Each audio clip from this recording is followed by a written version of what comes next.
Cette semaine, j'aimerais vous raconter une belle histoire qu'on dédiera à Abraham Alter Ben Aïcha, que son souvenir soit une bénédiction pour toute sa famille. Il nous a quittés le 10 Iyar.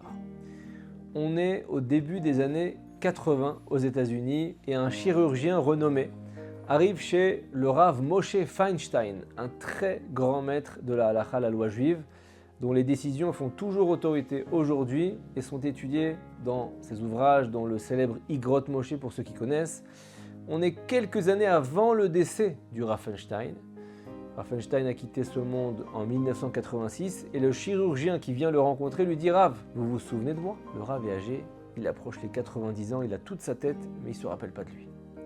Le chirurgien dit « Je suis venu vous voir il y a 10 ans, mais c'est vrai qu'à l'époque, je ne ressemblais pas du tout à un juif pratiquant. » Le Rav demande à l'homme s'il y a une raison spéciale qui lui a fait faire teshuva, un événement ou un déclencheur en particulier qui l'a fait revenir à la religion. Le professeur lui dit « Je vais vous raconter mon histoire, Rav. Un jour, un juif religieux qui s'appelle Reuven vient me consulter. Il n'a pas encore 40 ans, il est déjà père de 7 enfants et il est atteint d'une maladie grave. Il a consulté de nombreux chirurgiens à travers le pays, mais aucun n'a accepté de le prendre en charge. Sa maladie était trop compliquée, les risques sont importants et voilà qu'il arrive chez moi, comme si c'était le rendez-vous de la dernière chance. Et là, je regarde ses bilans de santé, je lui fais passer une nouvelle batterie d'examens, je lis attentivement chaque résultat. Et là, je comprends pourquoi les autres chirurgiens n'ont pas voulu s'occuper de son cas. C'est ce qu'on appelle un cas désespéré. Mais cet homme, il a besoin d'être fixé, d'entendre la vérité. Alors je lui dis franchement, monsieur, vous et moi sommes de la même religion. Mais il y a une différence, vous êtes croyant et moi non. Maintenant que j'ai dit ça, je vais vous dire franchement quel choix vous avez. Et je suis désolé de ne pas pouvoir vous en donner d'autres. Et en réalité, vous avez deux choix. Le premier, vous ne faites rien. Ni traitement, ni opération. Dans ce cas-là, vous tiendrez 2 mois. Et vous quitterez ce monde relativement sereinement. Le deuxième choix, vous passez sur la table d'opération. Je vous opère. Ça sera une intervention lourde. Vous aurez 6 mois de convalescence pénible. Vous allez souffrir. Et là, Reuven me coupe brusquement. Il dit « Sauf votre respect. Professeur, il n'y a pas à hésiter. Je prends la deuxième option en vertu du principe de la Torah qui dit « Uvachar tabachaim » tu choisiras la vie. J'attends que Reuven ait fini de parler. Là, je le regarde et je lui dis « J'ai pas pu aller au bout de ma phrase. Je disais donc que vous aurez 6 mois de convalescence très difficile, mais qu'au bout des 6 mois, l'issue sera la même. Vous ne survivrez pas. Et donc, je ne sais pas quoi vous conseiller. 2 mois supportables ou 6 mois de souffrance pour le même résultat. Je suis désolé, mais c'est à vous de choisir. » Et là, je ne peux pas vous décrire le silence de plomb qui s'installe à ce moment-là dans le cabinet.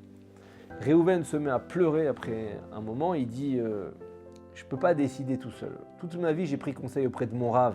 Je dois lui demander. » Je lui dis qu'il doit rapidement me tenir au courant parce que si jamais il décide d'opérer, il faudrait pas trop tarder.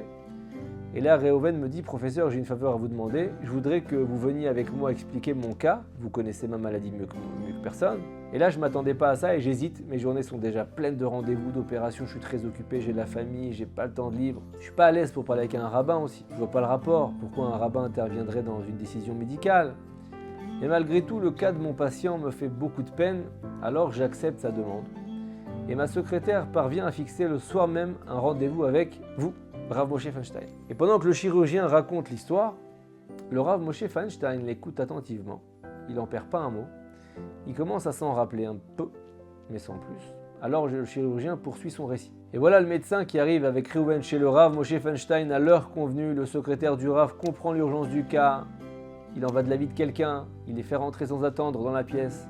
Le Rav les salue chaleureusement et il demande la raison de leur venue. Reuven se tourne et dit « Professeur, expliquez-lui. » Le chirurgien n'est pas à l'aise, il dit « Je ne sais pas comment on parle à un rabbin. » Alors le Rav lui dit « Professeur, parlez avec moi comme vous le feriez avec n'importe qui, c'est vous le spécialiste ici. » Le chirurgien est mis en confiance, il expose les 2 options médicales de Reuven. Et là le Rav se met à pleurer, mais pas à moitié.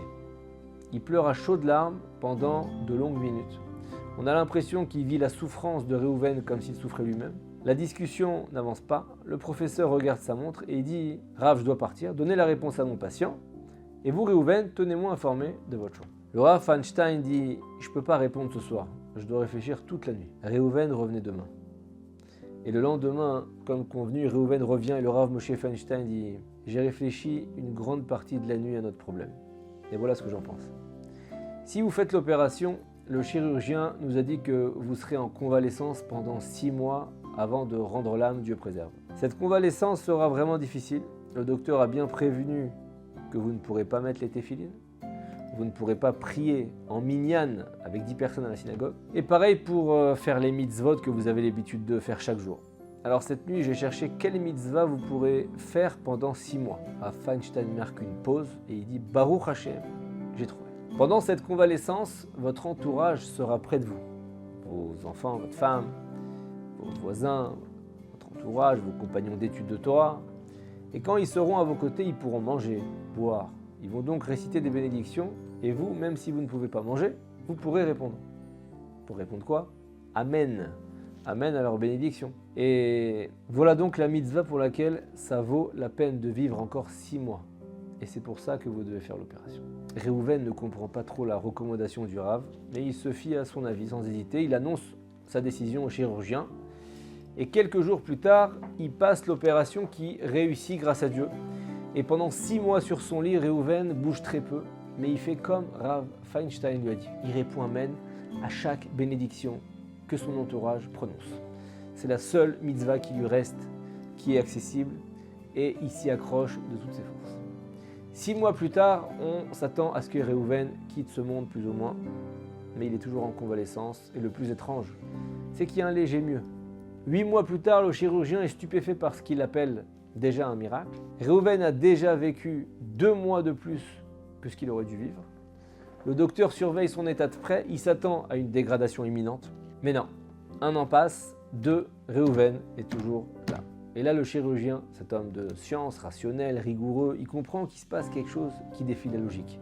Il veut en avoir le cœur net, alors il va chez le Rav Moshe Feinstein et il lui raconte la survie inexplicable de son patient. Il veut des explications, alors le Rav dévoile le conseil qu'il a donné à Réhouven et il dit au médecin, avec le sourire, si vous aviez étudié la Torah, en plus de la médecine, vous auriez appris ce que disent nos sages depuis des millénaires. Celui qui prend soin de répondre Amen, Aleph, Mem, Nun, avec conviction, on lui prolonge ses jours. Ma'arichi, Yamav. Et donc sur la route du retour, le chirurgien se dit mais je peux me mentir à moi-même, fermer les yeux, continuer comme avant. Je peux aller aussi vers la vérité. Ce que j'ai vu ici là, c'est Hachem, c'est Dieu, c'est divin. Et donc au lieu de 6 mois de vie, Réhouven a vécu 6 ans supplémentaires. Bien au-delà de tout ce que la médecine avait pronostiqué, tous les diagnostics. 6 années de vie, de mitzvot, de proximité avec sa famille. Et c'est grâce à ce miracle qui a défié son savoir que le médecin a fait échouer. Aïe aïe aïe, à quel point les conseils de nos rabbins, nos rabbanim, nos grands rabbanim sont précieux. Ils analysent les événements différemment. Ils proposent des conseils qui peuvent sauver des situations. Et c'est ici grâce au mot Amen. Ce n'est pas un mot accessoire qu'on lâche du bout des lèvres sans y penser, en regardant son téléphone en même temps. C'est un lien direct entre nous et le ciel. Amen, ça veut dire Kel Melech Neeman, Dieu fidèle. C'est pour cette raison que le judaïsme n'est pas favorable à l'euthanasie. Dans le judaïsme, il ne faut jamais perdre espoir. Chaque seconde de vie est précieuse, même dans des situations extrêmes. Parce que, comme pour Réhouven, on ne sait jamais comment une situation va évoluer.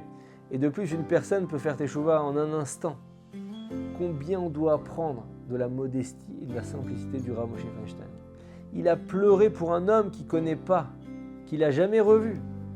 Et c'est ces larmes qui ont fait basculer le cœur du chirurgien bien plus qu'aucun argument n'aurait pu le faire.